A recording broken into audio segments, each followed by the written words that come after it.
Rahmat opa, meni baxtim ochil ekan-da. Garantiya. Opa nima qilyapsiz? Shunaqa udim bor. Orqasiga tepsa baxti ochilib ketadi. Tushundingmi? Yo'q, mahallada erta uylangan bratishkalar bor. Shularga bir teptirib kelay. Buncha qattiq tepdingiz? Senga bonusi bilan qildim. Shunga yarasha baxtim ochilsin-da. Ochiladi, bar. Kuyov bola hormang. Bizni bitta tep qo'ying, vaqtimiz ochilib ketsin.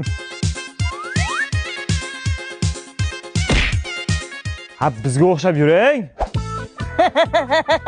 Aka, adusini niyat qilibsizdan uylanaman deb. Gahonim kirish ketibsizdan. Sen qoluvding gapirmagan. Buni hammasini yeyishim shartmi? Shart. Bosing. Bosim somsasini yesangiz, kuch beradi. Keyin yaxshilab tepasiz baxtim ochilib ketadi. Faqat chap tarafimga debman o'z nagroska qo'yadi. Chiqpan. Ya, alish. Tirjaymay o't. Ana nima qildi? Teptirsang baxting ochiladi deganingizga mahallada kim uylansa teptirib yuribman. Shuni o'rniga ishlab pul topsang, davla uylanarding.